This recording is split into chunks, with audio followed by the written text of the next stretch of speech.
Hello guys, সবাইকে স্বাগতম নতুন একটা ভিডিওতে। সো এখন গাইস কিন্তু আমি দাঁড়িয়ে আছি গোয়ার বাঘা বিচে, যেটা কিনা গোয়ার সব থেকে বড় বিচ, এবং বাঘা বিচটা কিন্তু সব থেকে গোয়ার নামকরা বিচ। সো এই বিচটা কেমন তোমাদেরকে কিন্তু দেখানোর জন্য আমি কিন্তু দুপুর 3টের সময় বেরিয়ে গেছি। তোমরা যদি ভাবছো যে গোয়া আসবে, কিভাবে আসবে এবং কোথায় কোথায় যাবে, সব কিন্তু আমি এই ভিডিওতে তোমাদেরকে জানিয়ে দেবো। সো আগে থেকে তোমাদেরকে বলে রাখি, গোয়াতে কিন্তু একটা জিনিসের জন্য সব থেকে ফেমাস, সেটা হচ্ছে ট্যুরিস্ট, এবং আর একটা হচ্ছে মদের জন্য। এখানে কিন্তু খুব সস্তাতে কিন্তু মদ পাওয়া যায়, মদ থেকে শুরু করে বিয়ার সব কিছু কিন্তু এখানে পাওয়া যায়। সো গাইস, আমি কিন্তু স্কুটি নিয়ে বেরিয়ে পড়েছি এবং কিছুক্ষণের মধ্যে আমি কিন্তু বাঘা বিচে পৌঁছে গেছি। সো গাইস, বাঘা বিচে পৌঁছানোর পরেই দেখতে পাচ্ছ একদমই কিন্তু সেই সময়টা রোদ আছে, কেননা আমি কিন্তু বাঘা বিচে পৌঁছেছি প্রায় 4টা বেজে গেছে এখন টাইম। এবং দেখতে পাচ্ছ এখানে কিন্তু যারা ট্যুরিস্ট বাদ থেকে এসছে তারা কিন্তু এভাবেই পোশাক পরে কিন্তু তারা থাকে, তাদের কিন্তু কালচারই এটা। সো দেখতে পাচ্ছ এখানে কিন্তু বাঘা বিচে চলে এসেছে। এখানে কিন্তু আসার পরে দেখতে পাচ্ছি কেউ কেউ কিন্তু বোটিং করছে, কেউ কিন্তু আবার প্যারাশুট নিয়ে ফ্লাই করছে সমুদ্রের মাঝখানে। তো তোমরা চাইলেও কিন্তু করতে পারো। এখানে কিন্তু প্রাইসটা খুব একটা বেশি নয়, 1500। সো গাইস, আমি যেহেতু এর আগে অনেকবার করে নিচ্ছি, সো তো আমার কোনো ইন্টারেস্ট নেই এটা করার জন্য। সো আমি কিন্তু গেলাম না ওই সব করার জন্য। সো গাইস, তোমাদেরকে বিচের যে ভিউটা সেটা তোমরা দেখতে পাচ্ছ। এখানে কিন্তু বিচ একদমই পরিষ্কার একদম।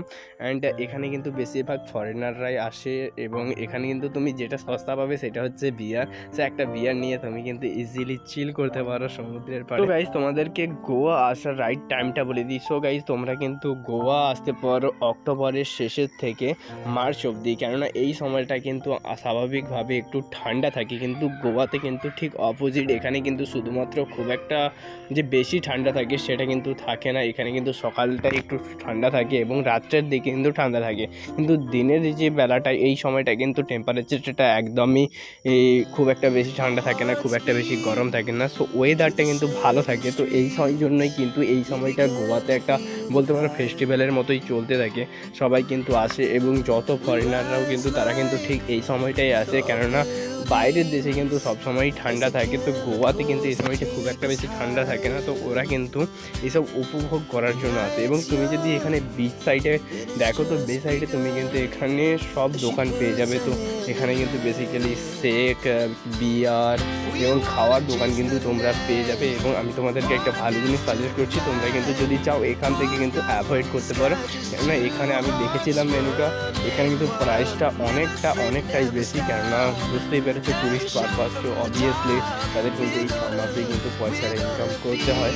অ্যান্ড দেখতে পাচ্ছি এখানে কিন্তু যদি তোমাদেরকে বিচের কথা বলি, তো গাইজ বিচটা কিন্তু অসম আছে, তোমরা কিন্তু এসে একবার দেখতে পারো। তোমরা যদি গোয়া আসো অবভিয়াসলি বাঘা বিচ এসে তোমরা কিন্তু বাঘা বিচের মজাটা নিতে পারো। তো তুমি কিন্তু এখানে তোমাদের ফ্যামিলির সাথেও আসতে পারো, বা তুমি কিন্তু তোমাদের বন্ধুদের সাথে বা ওয়াইফের সাথেও কিন্তু তুমি এখানে আসতে পারো। টোটাল জায়গাটা কিন্তু খুব একটা বেশি সেফ, এবং এখানে কিন্তু সব কিছু কিন্তু সব থেকে নিরাপদ এখানে। তোমাদের